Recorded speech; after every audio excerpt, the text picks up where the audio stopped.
আমরা গড়ে তুলি, যে বাংলাদেশ আগামী দিনে একটি কল্যাণমুখী রাষ্ট্র গড়ে তোলার জন্য সহায়ক হবে। আমি আমাদের সম্মানিত অতিথিবৃন্দর নিকট ক্ষমা প্রার্থনা করছি। আসলে আমরা আমাদের আজকের প্রোগ্রামভাবে না নিয়ে আমরা একে অপরকে অন্য সম্মান প্রদর্শন করে আমি আশা করব আমাদের এনসিপি সদস্যবৃন্দরা যারা বসে আছে তার সদস্যরা ভিতরে এবং বাহিরে দাঁড়িয়ে আছেন, বসে আছেন, তারা দাঁড়িয়ে যাবেন, আমাদের নিয়মানদেরকে বসতে দেবেন এবং আমাদের বসার ব্যবস্থা আছে সেখানে যাবেন। অনুগ্রহপূর্বক ধন্যবাদ সকলকে।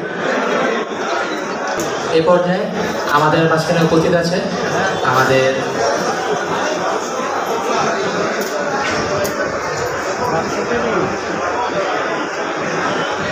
অনুভূতি প্রকাশের জন্য অনুরোধ করছি। এই বাংলাদেশে খুলনায় এত সুন্দর একটা প্রোগ্রাম আয়োজন করার জন্য এনসিপি বিশেষ ধন্যবাদ জানাচ্ছি বাপ্পি ভাইকে, রাহাত ভাইকে, এত সুন্দর একটা প্রোগ্রাম করতেছে। আমি এইটা বক্তব্য শেষ করছি। ধন্যবাদ। আসসালামু আলাইকুম।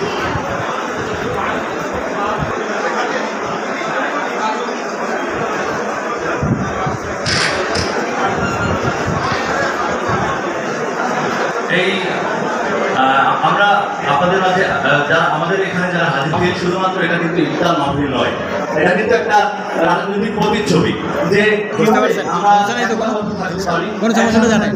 আমাদের ভিতরে কিন্তু কোনো বিভেদ নেই, বিএনপি জামাতের কোনো বিরোধ নেই, আমাদের সকলের শত্রু কিন্তু সেই মাধ্যমে কিন্তু আমরা এটা বহিঃপ্রকাশ ঘটেছে যে আমরা সম্মিলিত হবে সকলের প্রচেষ্টায় এই এত সুন্দর একটা প্রোগ্রামে সম্মিলিত হয়েছি।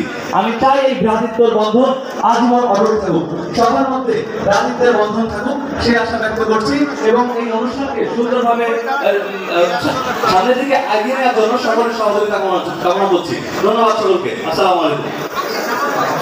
এই মুহূর্তে সংক্ষিপ্ত বক্তব্য নিয়ে আসছেন বাংলাদেশ গণতান্ত্রিক ছাত্র সংসদের কেন্দ্রীয় মুখপাত্র আশরাফা খাতুন, খুলনার অগ্নিকন্যা আশরাফা খাতুন।